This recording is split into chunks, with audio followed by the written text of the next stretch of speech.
Politicians are doing everything to ensure that it doesn't gain traction. This issue, that is why every other thing they don't mind to bring a distraction, and with every day you spend time talking about something else from 2027 is a waste of time. They are consolidating on 2027.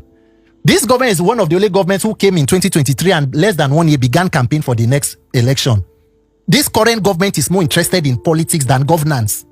So if you are not interested in that politics by 2027, you are already on the back foot. So it doesn't matter. A lot of people have good reason why they will not be interested. I mean, there are people who were championing good causes. Reno Omokri was here some time ago.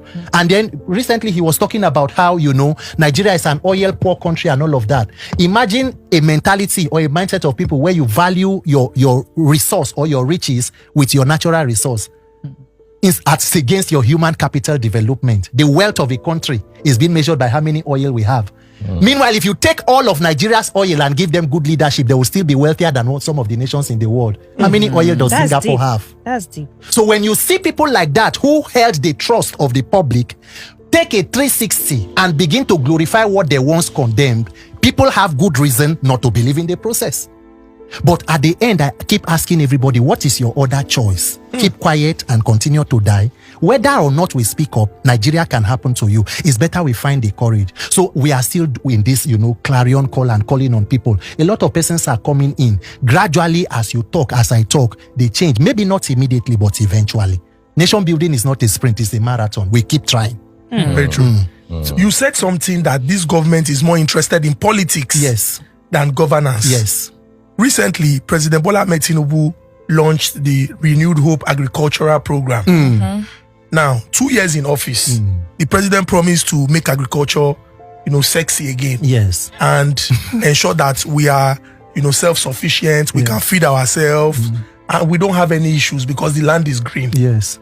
But there were some very important questions that you asked. Yes. I would like for you to talk about the program first. This new agricultural program that has been launched. And then those questions that you posed, what exactly and why exactly did you pose those questions? That is why I posed those questions, because to re-emphasize my first statement that Nigeria, what we call government, is organized criminality. So criminality is just cascaded to the other tiers of government. Without accountability, if you give local government autonomy, what you are doing is local government autonomy for corruption. If you diversify to agriculture, you are diversifying corruption to agricultural sector. The Renewed Hope agenda, according to sending, and by the way, that was where President Tinubu met his schoolmate. I don't know if you went to Chicago. Any of you went to Chicago State University here too? I had my master's there. Oh, you had your master's? I'm joking. Okay. Mr. Alex? CSU. Was he one of your persons? So I'm sure that was where. No, but Reno said he went to the school. Yes. Reno actually said so. They provided evidence. Yes, that he did not go to that school. No, that he went to the school. Reno Omokri, I have the video on my phone. He's one of the only persons who has gone to Chicago State University and confirmed that President Tinubu did not school there and that he was a drug lord, according to Reno's own statement.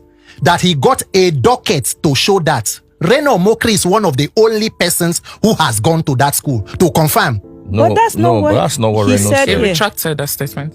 I think I think he said it, then went to the school, found out, and then retracted. Yeah, he retracted. Tinubu had this issue. I went to the Chicago State University. I went there, I saw the documents myself. Bola Tinubu is a known drug lord. I went there. Another person isn't telling me. You see the picture on the screen? I took that picture. If you move to the right, you're going to see me in that picture. Bola Tinubu is a known drug lord. He has this man who's meant to be the Minister of Labor and Productivity, or rather say on productivity, who went on TV to try to hoodwink Nigerians, telling them that the charge against Bola Tinubu was just for tax, that all he paid was tax, that it had nothing to do with drugs. That is a big lie. I have the document here. Nigerians can see it. I hope you can see it on the screen here. I have the document here. It actually says, and if you look at it, it says docket. A docket, and as I'm speaking, your viewers can go on Google and fact check me. In any case, what he was establishing here is the fact that he went to go and establish that the president is a known drug lord that was convicted, talking about his drug forfeiture case in the United States, and why he did not attend or complete whatever program he claimed to have completed in the Chicago State University. So when you see a person like Reno Omokri make a 360, the mistake you will make in Nigeria is to take political jobbers for genuine statesmen. Not everybody who criticizes a bad government is interested in a better country.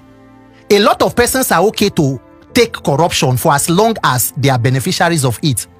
You can criticize corruption, but the question is, if the tables turn and it begins to favor you, is it still corruption?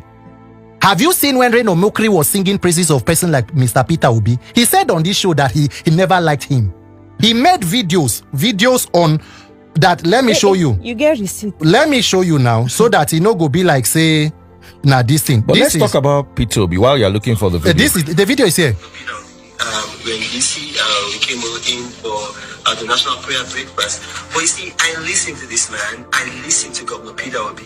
And, ex-Governor Peter Obi, the plans, the ideas, this man raised the bar of leadership in Nigeria. He raised the bar of leadership in Nigeria. Since he left office, can you believe that this man does not take anything, not even like a penny from the Anambra State government? And while he was there, he was a man that built up Anambra State. Anambra State used to be almost educationally disadvantaged. And then in less than 2 years, he brought them to be number one. He left that state with a reserve. Look, we need people like this. I'm so proud of Governor Obi. I listened to him today and, I was touched. Like, the way he was touched. This in Nigeria. I'm very proud of this man. Wow. Look at everything that he has touched. He made money for himself in the private sector. He made money for Anambra State in government. Anambra State doesn't borrow money. Are you aware of that? These bailout funds that the current administration is giving states. Anambra State, he left enough for Anambra State. I'm very proud of this man. Wow. But he was only doing something because former President Jonathan sent him. So it was former President Jonathan who sent him to sing these praises and adoration.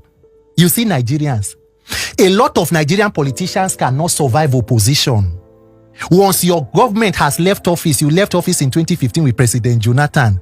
You tried to fight the Buhari government, you couldn't come back. You were almost like a fugitive in a foreign country. You know that the only way you can come back and reconnect to that conduit of collecting from the national cake is to begin to sing praises of the current administration. So people will go back and swallow their words. No, Reno Omokri led a protest to chase President Tinubu out of London.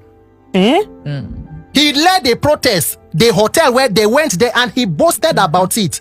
It is Reno Omokri who is telling you that he never liked President Jonathan and that President Tinubu is the next good thing best thing after sliced bread. Take Nigerian politicians at their word at your own risk.